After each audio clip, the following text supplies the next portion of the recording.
Hi everyone, I'm Vincenzo Berghella. Once again, welcome to another edition of The Extraordinaire Within You. And we have an amazing guest today, and as usual, my friend Kavina Narang, why don't you start it off? Thank you, Vince, and hi, everyone. I'm back here again with Vince and our wonderful platform here on the Extraordinaire Within You. I'm Kavita, and I'm so excited to introduce our very amazing guest today, Dr. Nahla Khalek, who is a maternal fetal medicine specialist, fetal surgery specialist, a geneticist as well at the Children's Hospital of Philadelphia. So, Nahla, hi, welcome. Thank you so much for being here with us today. Thank you, and good morning to everyone. Thank you, Ben. Thank you, Kavita. This is an incredible honor. I'm not sure I'm worthy of it, but I am very appreciative. No, you absolutely are. Thank you. And again, for our listeners, just a reminder of, the whole goal. I always love to start with the mission of this whole project, just in case we have some new listeners that are joining us today. We really came up with this project because we see all, such amazing and inspiring individuals that's leading the science and the care in our field. And sometimes as younger trainees or wherever you are in your career, you might wonder, how do they do it? How did they get to that point? What were the ways they persevered? What were the challenges? How did they overcome that? What was the mindset? It all originated from curiosity. So we created this platform as a platform for global mentorship where we can invite these amazing people to come share their stories so we can leave feeling inspired and learn something new that we can adopt into our own careers. And, we have a tradition that we always start all our sessions with a little bit of gratitude. And so all go around and share something we're grateful for today. And while our listeners are listening, I invite you to think of something that you are grateful for in your life too, because what better way to start any moment than with gratitude?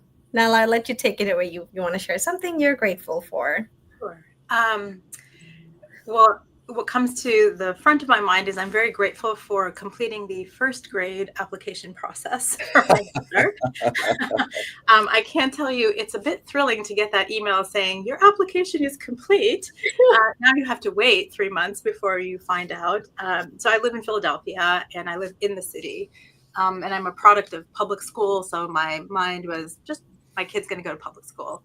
Unfortunately, there's a huge variety in public school education. So I now had to sort of go down the route of independent schools. And I don't know that I would have gotten into first grade in 2024, 2025. There's a tremendous process that you have to go through. There's a parent interview, a kid interview, mini essays, an application. Wow. So, but it's a bit more layered than that in that I am so grateful that I have my daughter. I chose to become a parent very late in life. I'm a single parent by choice. It took me a number of years. She was the very last embryo that I had. And I can't believe that I have a first grader next year. So I'm incredibly grateful that I'm a mom who can go through this process. So that's at the forefront of my mind. Wow, that's absolutely beautiful. Thank you for sharing that. Vince, would you like to share something? Well, first of all, I met Nala's daughter, and she's fantastic and so warm and, not surprisingly, extremely bright, super polite, smart, welcoming.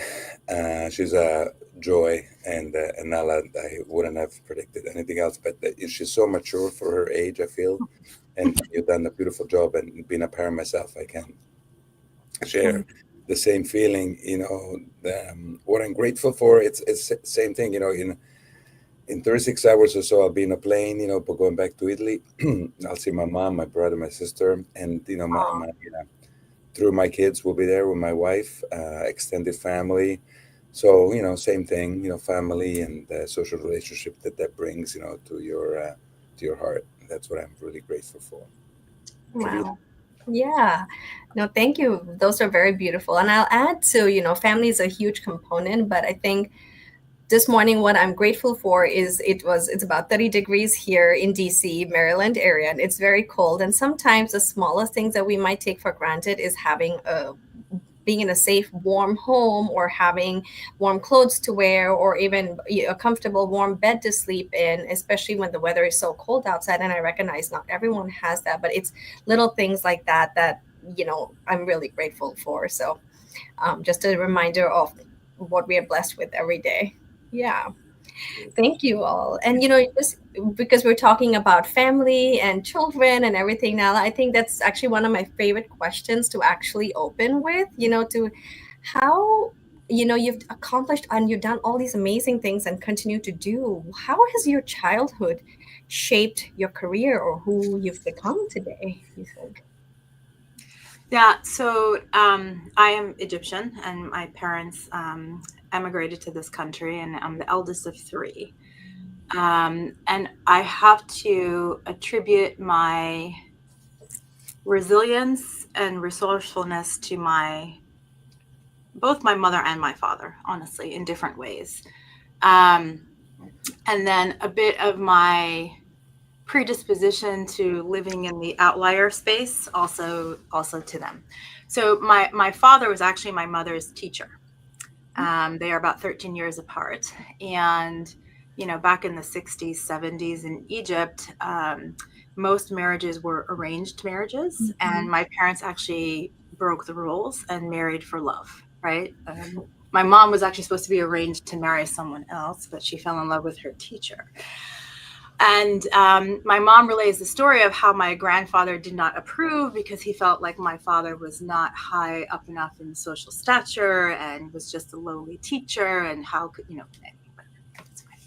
so they married out of love. They were elected to travel to the United States because in Egypt, like many countries outside of the U.S., there is sort of an embedded hierarchy. It's sort of like your lot in life is where you were born, and kind of you can only move through society along certain pathways. So in Egypt, you basically, at the end of high school, you take like this multidisciplinary exam, and based on your score, that determines whether or not you go to a college for med school, law school, business. And if you don't do very well, you either go to a private school, which it's the flip side. It's the government-sponsored schools that are the good schools. The private schools are not the great schools. Or if you don't do well at all, you end up enlisting in the military, right? So my father didn't like that structure because he felt like he had more to offer, more to do, more to give. And he was also very curious, and he probably didn't realize it at the time, but had an incredible sense of adventure, in terms of just wanting to see something outside of Egypt and the rest of the world. So I get that from him, that's for sure. But in any case, he emigrated to the U.S., and he emigrated to the U.S. initially as a PhD candidate. And realized very quickly that coming to the U.S. as an immigrant during the 70s, as an Arab, as a Muslim, with a young wife, you don't have that luxury of just studying, right? You've got to work so you can provide for your family. And he never completed his studies.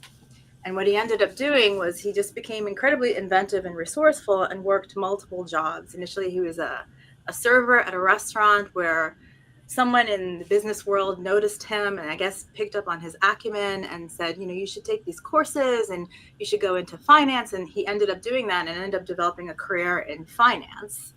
And then also generated a side hustle where he did sort of odd jobs. He's a self-taught carpenter, electrician, mason, and basically would work in then our neighborhood, basically being the neighborhood handyman, right? So he worked a number of jobs, but was very creative, loved to work with his hands, and he was an avid gardener. So our house in Brooklyn at the time, we had fig trees, cherry trees, plum, pear, all sorts of vegetables, a grapevine. I mean, anything he touched flourished, right?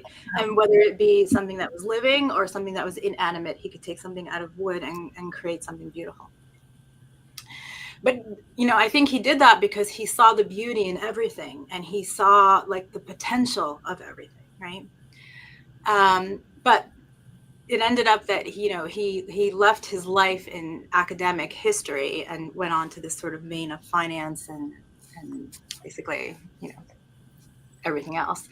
And then my mom married him when she was 18 years old. right? And she had me when she was 20, and she was a rebel, even though she didn't realize it, because she up and left her family, left the country, married for love, came to a country where she spoke no English, right? And my father was unusual in that he insisted that she obtain her education, right? And so he insisted. And so she started out going to community college, then completed a 4-year degree, then completed a master's degree, and became a teacher herself, and worked in the New York City public school system for her entire career, particularly within the English as a second language programs. And just recently retired, but didn't really retire because she can never not work. So she works as a couple days a week, right? My father is fully retired. But the two of them, you know, and you don't realize this obviously until you're a little bit older. Like, you watch your parents as a kid and you see them in a particular role, but you don't really appreciate them until you're a bit older, and maybe even when you're a parent yourself, right? They had this incredible resilience in that, you know, they were here together. They emigrated with a couple of other families. So there was a community of folks. And then there was this like ongoing, like whenever someone emigrated from Egypt, like people would be like, what do you need? How can we help? You know, and so there was that sense of resourcefulness and resilience in community, right? So that's an incredible component of who I am, is trying to create community. And then just watching my mother and how much my parents valued education, particularly as immigrants, and particularly where we were the only ones of our kind in our neighborhood. So, you know, Brooklyn is a borough in New York. Many people from New York know, and it's an incredible borough. I would say the best borough, but you know, It's bigger than Philadelphia, Brooklyn. You know, it's huge. It's a borough of immigrants, honestly. You know, we were the only Muslim family that lived in a neighborhood that was originally mostly Italian and Irish, but then transitioned to, so if anyone knows Brooklyn, they know Borough Park, which is now predominantly a sort of Orthodox Jewish community. And so, you know, it was an interesting time to grow up, because no matter what, even though we were sort of the outlier, we were accepted and embraced. And, you know, at the end of the day, everything is distilled to like the commonality of like families looking out for each other, just wanting their kids to be safe, happy, healthy, just wanting to have a roof over their heads, sort of a testament to being grateful to the small things. Like, life was much simpler back then. I know I sound so old when I say that, but it really was. I mean, it was like, can I ride my bike around the block today, right? That was the big deal. But anyway, to get to sort of like how family influenced me, it was that sense of resourcefulness, resilience, community, but also the emphasis on education as sort of the equalizer. Like, my parents really believed no matter what you looked like, no matter where you came from, if you were educated, that was a common appreciation. That was a common language. It was kind of a leveler in a way, and allowed for opportunities to be accessible, right? That's wonderful. Wonderful. Wow. Wow. That is amazing. Amazing. You know, if I can jump in, Kavita, Yeah, the please. the inspiration, so it sounds like comes from your dad in a way, from both, like you say, Nala, but like, you know, I think a lot of us, I mean, you know, you talk about your parents priced education. I mean, you helped them so many times, right? You know, you talk about first grade, but then, you know, all the way to college, and then, you know, many residency fellowships, etc. You know, when you get up in the morning, I guess there's, like, you know, for me, I've said this many times. My dad, you know, was like, you know, I want to be good enough for my dad because I thought so much of my dad. Is that a little bit kind of what's in what you're saying as well? You know, it's not so much that I want to be good enough for them. I want to honor what they sacrificed, right? Yeah. Because they both had comfortable lives in Egypt, right? So, Mhm. you know, Egypt is a society where you don't really have a middle class. You have like a very small percentage that is upper class. There's a growing middle class, but not back then.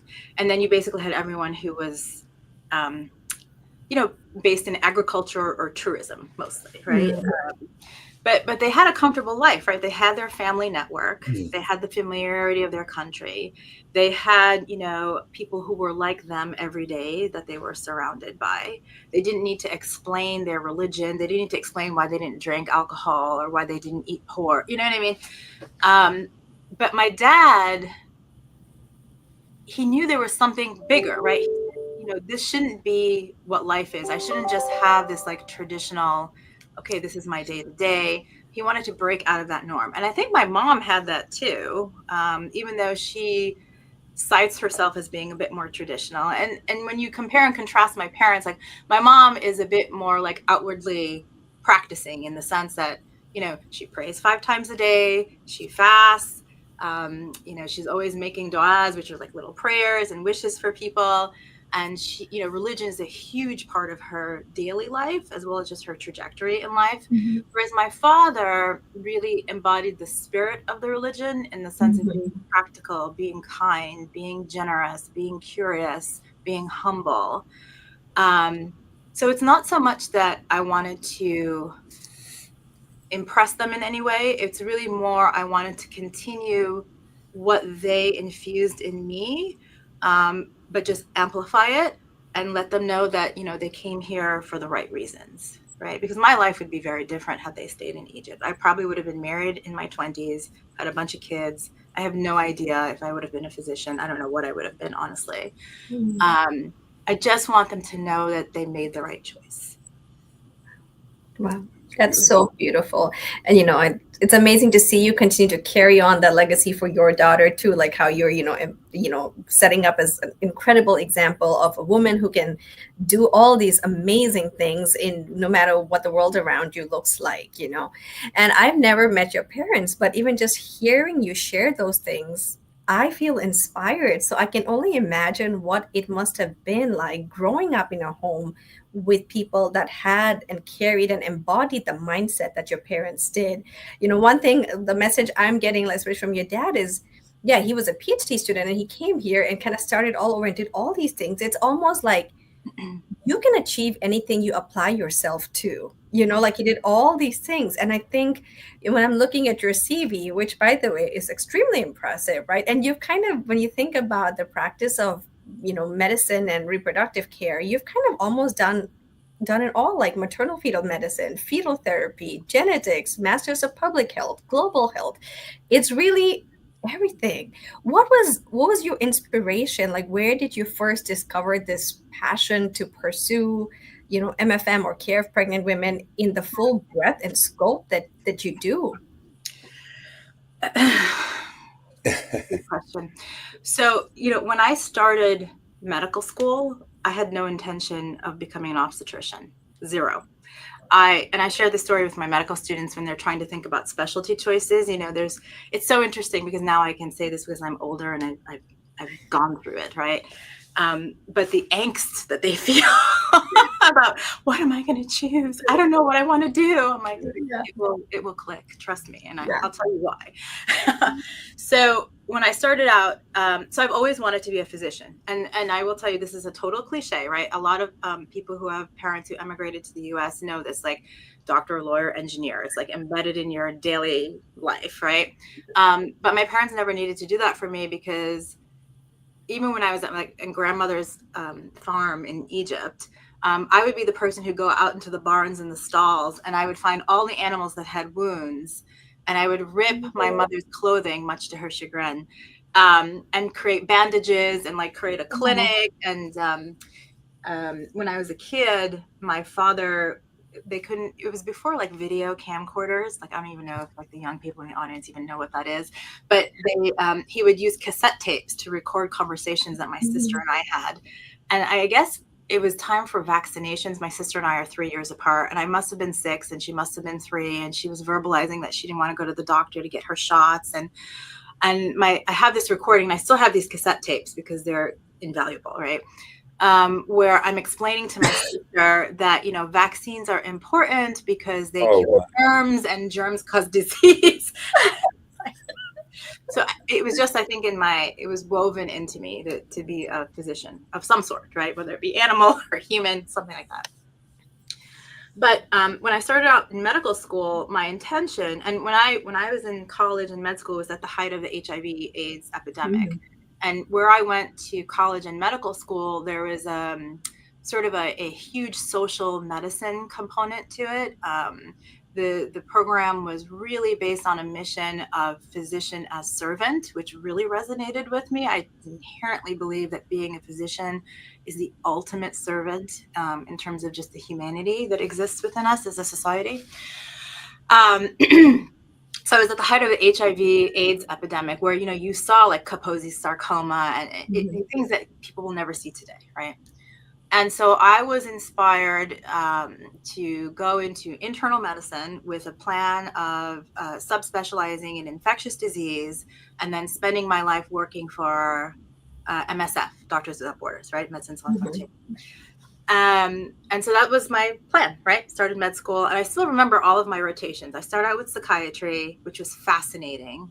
It was the days I was at Metropolitan Hospital, so ode to Spanish Harlem, and it was inpatient psychiatry with locked units where you had to go through like a series of locked doors, and I mean, people were like psychotic, schizophrenic. It was fascinating, right? But I knew I didn't want to do psychiatry. Then I did neurology, and my attending himself was affected with CP, and you would, be shuffling down the hall, but just full of admiration for this human being who's inspired by his own neurologic diagnosis, right? And then I did psych, OB, and medicine, right? And then I did OB. Whew. Existential crisis right there. I'll tell you why. So I was on an awesome team. And I say this to all my learners, like sometimes your specialty choice is really influenced by your team, right? If you have an amazing team, there's just an automatic, energetic fusion of energy, right? But I was on an awesome team, and I'll never forget my chief resident, Zoe Rodriguez, who was a badass. And at that time, med students could do everything. Like we were putting in lines, we were X-ray, like we were doing everything. This was before 80 hours. This was before anything, right? And I remember one day she's like, well, do you want to deliver a baby? And I'm like, sure, I'll deliver a baby. No big deal, right? What's the big deal about OB? We have midwives. People have been delivering babies for millennia. No big deal.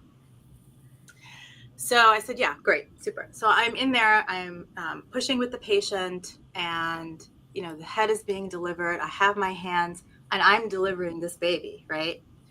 And once that baby is born, and I remember holding the baby, obviously, like, don't drop the baby, right? Holding a baby. And to this day, I still remember how it feels. Like it was such a visceral response. I was like, the world is different. The world is different because for this patient, the world is different for me. The world is different because there's a human being in it that wasn't in it before, right? And I remember thinking that, and there were tears in my eyes, and Zoe's looking at me, and the attendings looking at me, and they're like, you're totally going into OB. And I'm like, no way.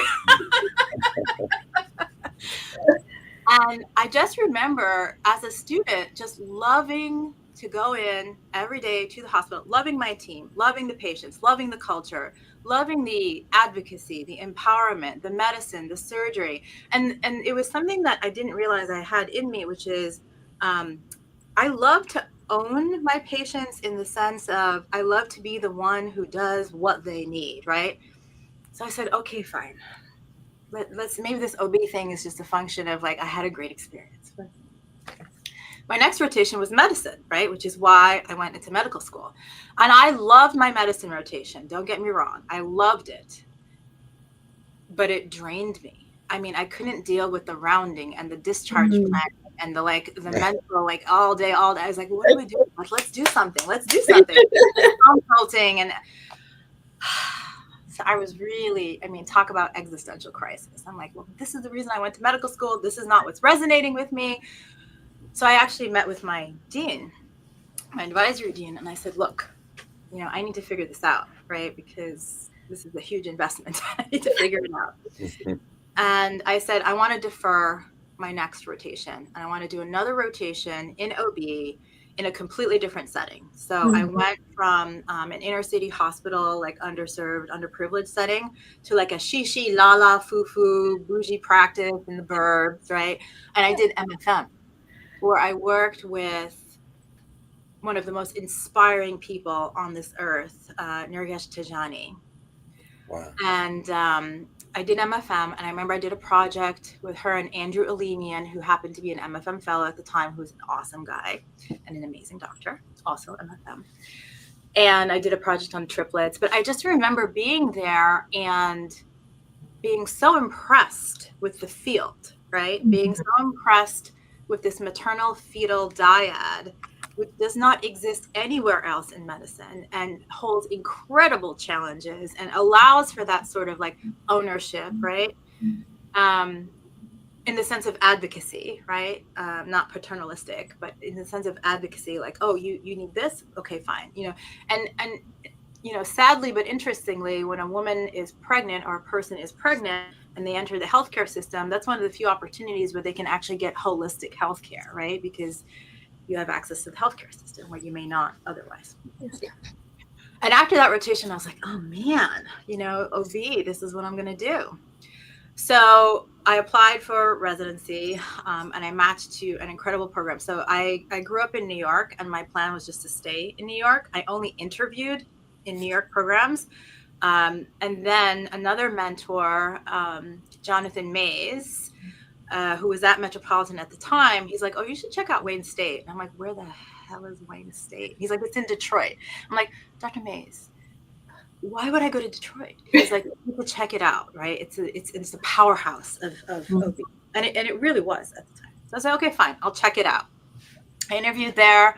It was a snowstorm. It was like the worst snowstorm they'd had in years. The streets were empty. I'm like, where did Dr. Mays send me? But I remember interviewing there. And at that time, they had 11 residents a year. And they were doing about 9,000 or 10,000 deliveries a year. And it was all amazing people. These were like, I'm going to use the word badass a lot, sorry, but they were outstanding, right? They were outstanding. And you felt it. It just like emanated from them. You were like, oh my God, these people really know what they're doing. Like they've seen some stuff and they know how to handle it, right? I said, I'm going to be like them. So I had my rank list already done. And this was, when you this is all before computer ages, whatnot, right? And everything was paper. And I took Wayne State from the bottom because I was like, I will never go to Detroit. And I put it at the top. Wow. And that's where I matched. And I didn't know I had matched because what I ended up doing in med school was I finished all of my electives early. And then I spent the last 3 months of medical school in Ghana, working in an OBGYN hospital. So I didn't even know. This was, again, before, this was maybe AOL was on the scene, maybe Yahoo was on the scene. And where I was, there was no internet. There was one post office. And, to document proof of life, I would send my parents a postcard once a week, right? Because basically, that's the only way I could really get. The phone service was really, I was in the eastern region of Ghana in Akotia. And when I came back, I got my envelope. Oh, I matched, great. And I opened it up and it said, Wayne State University. And so at Wayne State, it was a powerhouse, but it was a powerhouse of MFM. I mean, Sean Blackwell was there, Stan Berry was there, Dave Cotton was there, all these amazing people. But I didn't really get that exposure until my second going into third year. What I did get a lot of exposure to was GYN oncology.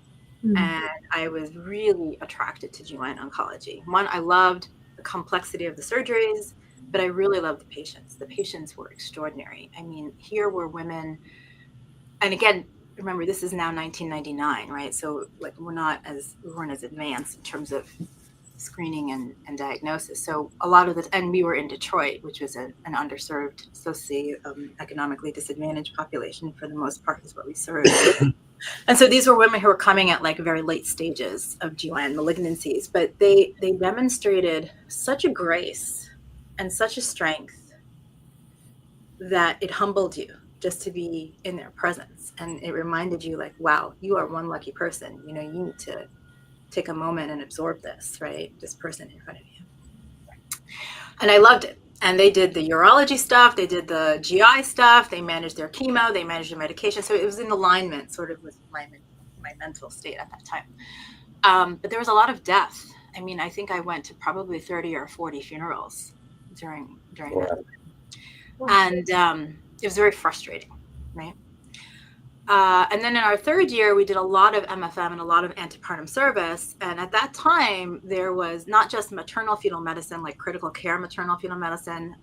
There was also fetal medicine. So Anthony Johnson, Tony Johnson was there. Giancarlo Mari was there. Sonia Hassan.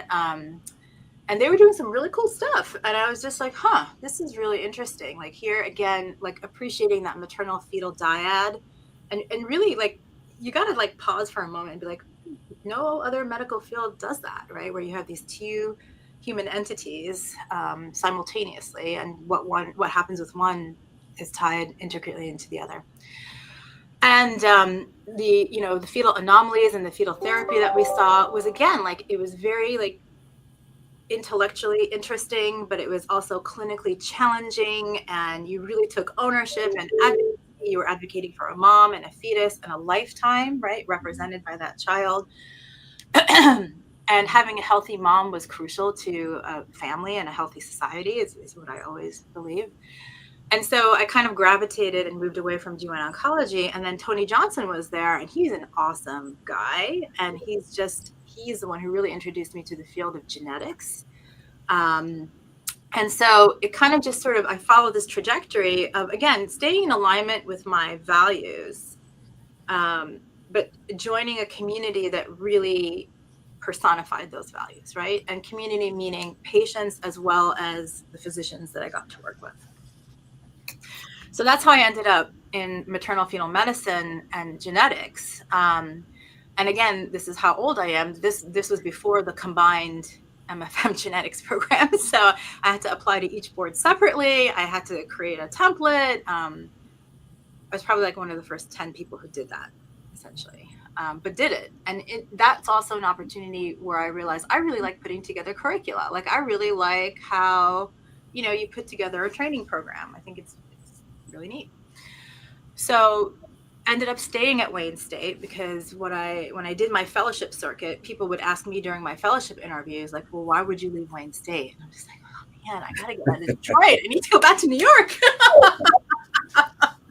But I stayed at Wayne State. So I ended up staying. So the combined program was 4 years, and I did 4 years of residency. So I ended up staying in Detroit for 8 years, right? And during that time is when, because of Dr. Tijani, who actually trained in Uganda, worked in Uganda, she really inspired, really reconnected, I would say, right? Because remember, I went to go to med school and do IM, ID, and then go work abroad. And then I, changed my trajectory, went into OB, but I was like, oh, wait a second, I can do this under the auspices of OB. And so during my fellowship, I, had the opportunity to do some global health work. And I'm a big believer in create a program for the people, made by the people, so people can just continue it and have it be sustainable. I'm not a big fan of the drop-in NGOs. I totally appreciate their role, but I really think that the way to affect policy and health is to, you have the community health workers. You teach them, train them, they train community health, and then there's just sort of this propagation. So that's what I ended up doing a lot of. And it spanned, like I spent some time with Dr. Tijani in Uganda, but I also did work in Eritrea, Botswana, South Africa. I did all of that.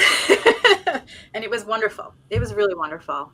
And I was living a great life and was super happy and grateful and just, now that I reflect on it, I mean, I'm a really lucky person to be able to have done all of those things. You were good.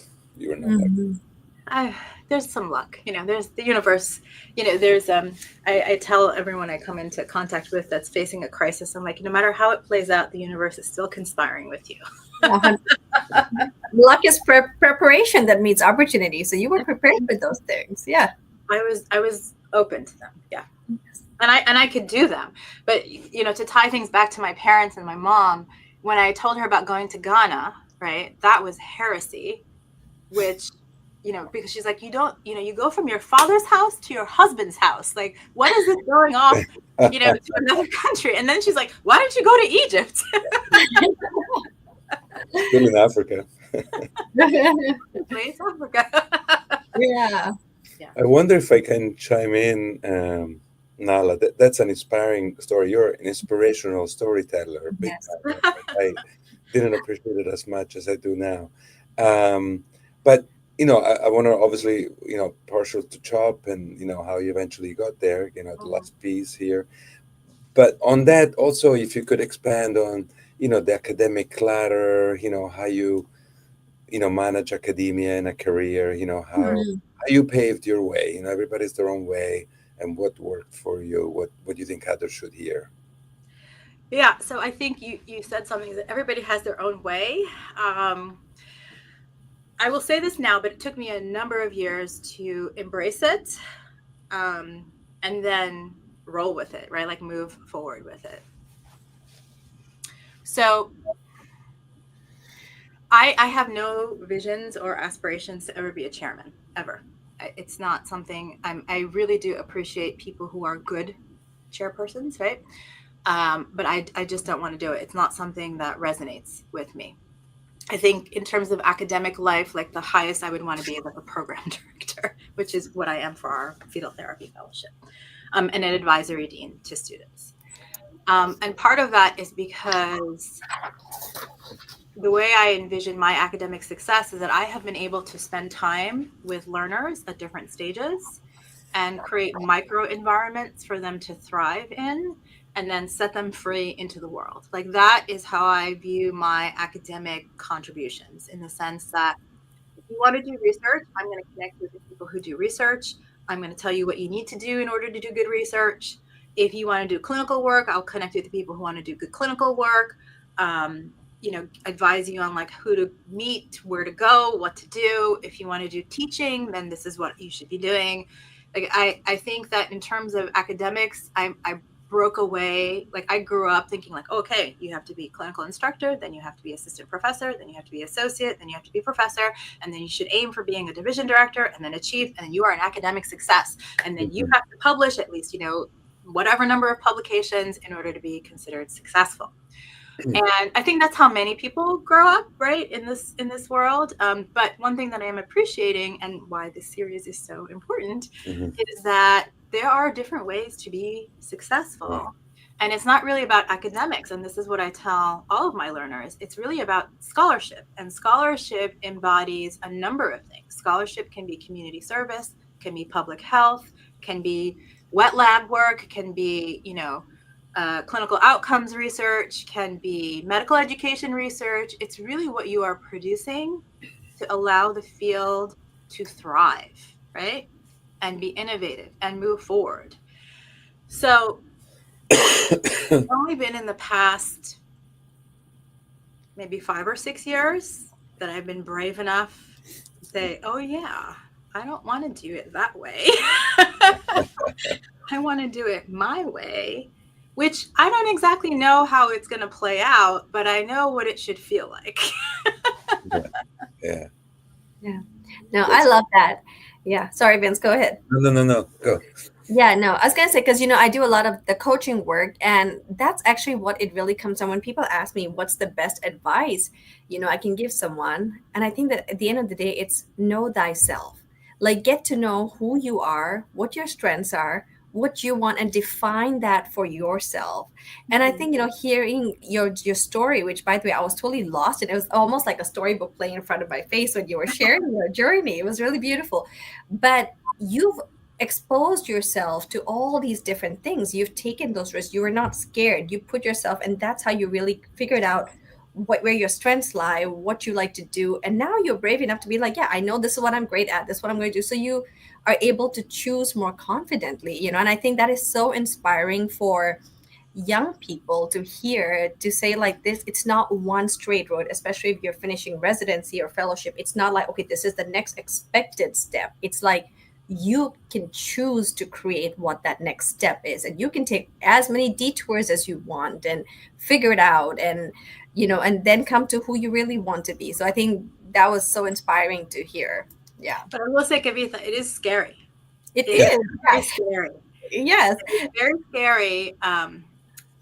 So again, I said earlier that when I was thinking about this and reflecting, I have constantly lived on the outlier of things, right? Like even the specialty that I do is the outlier within maternal fetal medicine. Like, Hmm. so, taking care of a cohort of patients where their primary concern is a structural or fetal anomaly is the outlier, right? But it is very scary. For sure. But I think again, it's sort of, and it took time, which is why I said, like, I don't Mhm. want to sound as though this is how I've always lived my life. This is not how I've always lived my life. Um, but you want to take that fear, right? And say, okay, but am I worth trying, right? Am I worth doing this? And that's where you have to really know yourself and believe in yourself. Mhm. But I also think that this world has evolved and this world has changed, right? Like there is now much more of a embracing of diversity and diversity in academic paths and just Mhm. diversity in recruitment and diversity in just how we do things, right? There's no longer, like, think of how we used to have our conferences and our meetings, right? Like I remember when Mike Foley was revolutionizing the field by like taking the podium off the stage and making people walk. That's just a sort of a small reflection on how we have evolved as a society, professionally speaking, right? It is scary, but scary can be good, right? So it's all about your mindset. Is scary is because your brain is telling you, oh wait, you're going out of comfort zone, danger, danger. Mhm. But if you embrace a mindset of curiosity and believe in yourself and know that it's not going to be easy, but just because something is hard doesn't mean it's bad, right? Mhm. And you learn by making mistakes. That's how you gain experience. And you can be accountable, right, without being self-critical. Mhm. But that takes a lot of insight, right? And I think Mhm. that building in the EI components to our training programs is Yep. crucial. Absolutely. Yeah, no, I love that. And one of my favorite quotes that I've heard about fear, because when we go through life, we do all these scary things, is fear is a mile wide and inch deep, right? When you're standing in the border of wanting to do something, it just looks like this massive ocean. You're like, how can I swim in this? But you just take that one step and you realize, oh, that's it. Yeah. And then your confidence comes from your actions, right? Like people think you have to be confident before you do something, but it's the other way around. You do it and you prove to yourself that you can do it, and that's how you build the confidence. So that's exactly, your story, like kind of highlights all these key points. So no, Yeah. that's And amazing. I always find the most confident people tend to be the quietest people, but also the Mhm. people who raise their hand and say, I don't know something, right? Exactly. When you realize, or you have the humility to say, oh, I don't really know this and I need help figuring it out, that's a measure of confidence that I look for in people. Yeah, no, absolutely. I'll jump in. I guess I should have given a disclaimer. So I've known Nala for many, many years, maybe a couple of decades, maybe more. We've been at this for a while. But my wife now works with Nala, and I've learned a lot more at different level. You know how wonderful she is. And one thing I'm really struck. So you work in a place that is, maybe the number one, children's hospital and special delivery unit in the world. Like you say, you see anomalies that even us in MFM, like the worst of the worst, and take care of hundreds of people like that every year. But not only you work at the highest technical, artificial placenta, laser, MRI, genetic things, the diagnosis and therapy, but the empathy, I would like you to expand on the empathy and humanity of what you do. So while you have this extremely complex, case, the patient has never even heard of the diagnosis, and now it's in the kid, and we talked about kids before, they're the best thing for us, the thing we love the most. How do you, can you inspire people listening to be more empathic, to do what you do, to really connect, because at the end of the day, now after many years for me, I think that's where you get some of the best rewards not only because you are a big doctor and they're, better taken care of, but you get a lot from being Right. empathic yourself. Yeah, I think so there's a rule that I go by, that I live by, and that I teach my daughter, and I whoever I am in the position to serve as a mentor or a teacher, is number one rule is there is never a reason to be unkind. Never a reason to be unkind, no matter what's going on with you, right? And then when I think about the patients that we serve and the families that we serve, probably what infuses and what sustains the empathy is the ability to hold space. So we are very privileged, right? So we have access to essentially the entire country, and internationally. We have patients that come from across the country and across the world, and so we are witness to people who come from all sorts of socioeconomic backgrounds, cultural backgrounds. The thing about fetal anomalies is that they are non-discriminatory. Anyone can have a fetal anomaly, right? So you can be a CEO, you can be a farmer, it doesn't matter, right? And being a parent or learning of a pregnancy is transformative, right? So you have that moment where I'm pregnant. And for some people that journey is easy, and for some people that journey is fraught. And then the next moment is when you have your ultrasound and you're in the room and the sonographer is scanning, and it gets really quiet, and then they step out and the doctor comes in, and a lot of our patients share a narrative where, well, the physician told me I should just terminate, just give up. A lot of parents will come and say, well, they said they never seen anything like this before, and that's why they're sending us to you. And then some parents are like, well, I just don't accept what was told to me, and I want to learn more, right? So I think the first thing is the ability to be curious and to first begin with, what is this person's particular story? What is their narrative? Like, where do they come from? Who are they? What resonates with them? What is important to them? And then in parallel is, what's the story of the fetus? Like, what is bringing them here, and what is going on, and how does that align with them or misalign? And, there are people who, I've had patients who come like, listen, doc, I don't believe in termination. Don't even talk to me about it. I'm like, okay, no problem. We won't talk about it. Right. And you go through sort of what's happening and the implications. And, we have a little bit of a different perspective than from what I would call the traditional MFM, in that we have access to the outcomes, right? We see what these kids are like, and we know what life will be like at 5 and 10 and 15 and 20. And sometimes we'll sort of relay that arc, right? That timeline. And then parents will be, again, transformed and say, this is never a position I thought I would be in, but this is not the life I want for my kid, right? Mm-hmm. But then there's also the opposite, which is, all right, I get it. What do I need to do? Because this is my kid, and I want to be empowered, and I want to advocate. And we're like, okay, we're on board, right? No matter, I think why we can be empathic is because we can hold space with our patients. We have that luxury, right? Which I think is an incredible luxury that doesn't exist throughout medicine. We can offer them education, which empowers them to then make informed decisions, right? Because the situation was taken out of their control. Once they were told they had a fetal anomaly, it's like, everything I've thought about pregnancy, everything I've thought about being a parent is completely flipped on its head, right? And now how do I readjust? How do I realign myself, right? Yeah. And so I think part of the empathy is really just being able to spend the time to see the person in front of you, understand their story, appreciate what resonates with them, educate them, empower them, but then respect their choice, right? Like, it doesn't matter if I agree or disagree with the patient's decision about their pregnancy, but I will respect their choice, right? And I don't think that happens everywhere in terms of patients being able to appreciate that.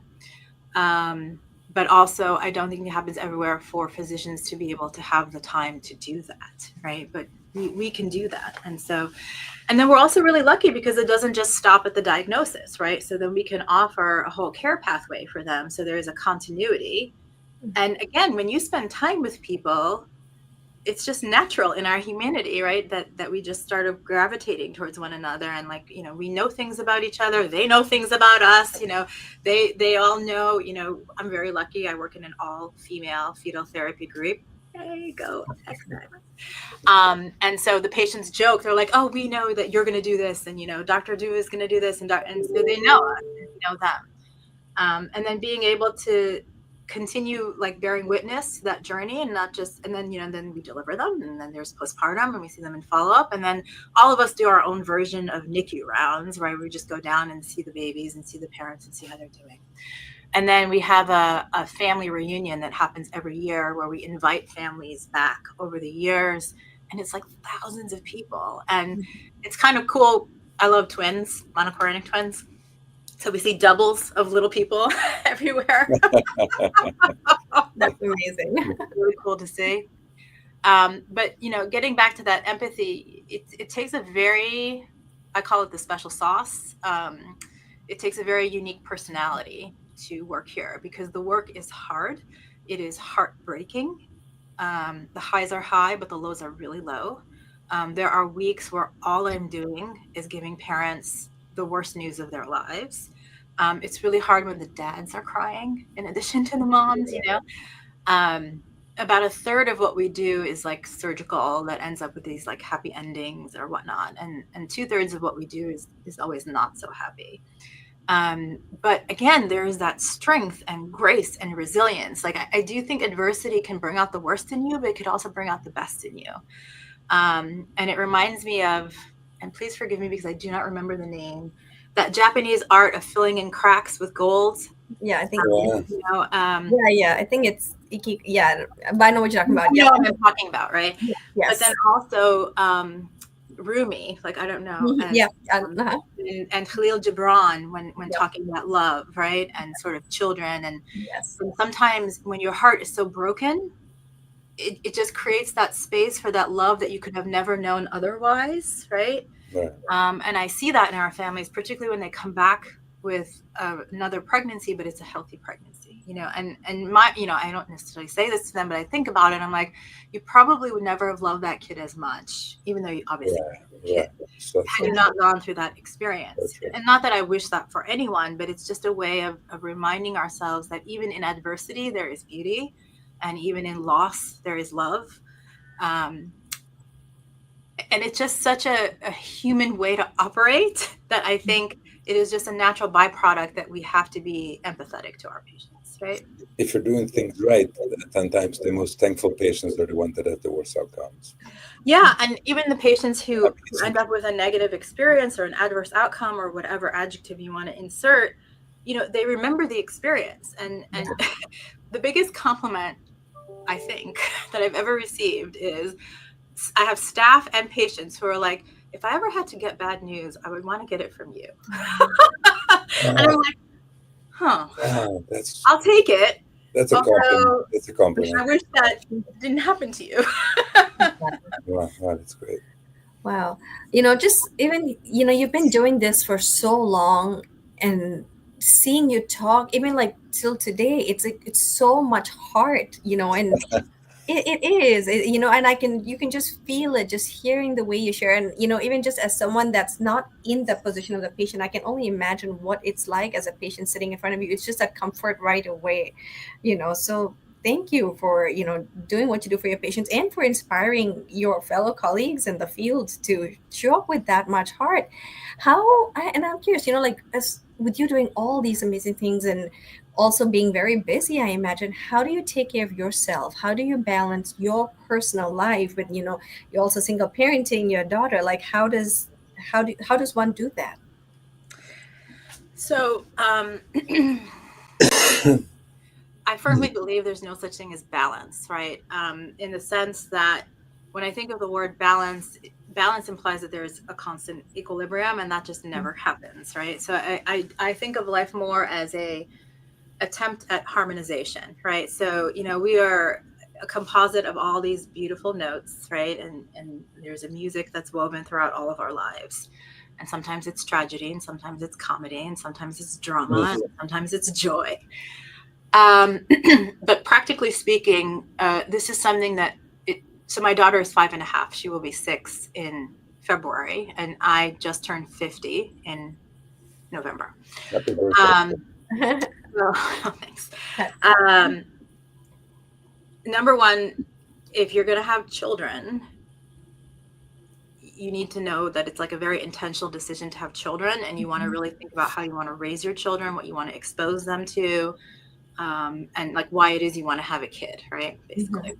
And if you're going to have a kid and you're going to work, then you need to make sure you've got good child care.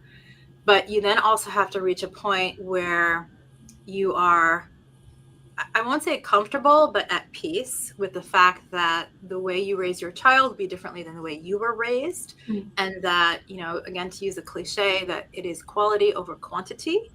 And that at the end of the day, you really want to make sure that your child knows that they are loved and that they are seen and respected and heard, and that you are their safe place, right? However that is formatted, it doesn't matter. If it's formatted for you that you are like the person who makes dinner for them every day and is at the dinner table, versus if you just make sure that you have time carved out on the weekend and you just have special dates or special time, however you want to do it is fine. But it's important that your kid feels that you're their safe place.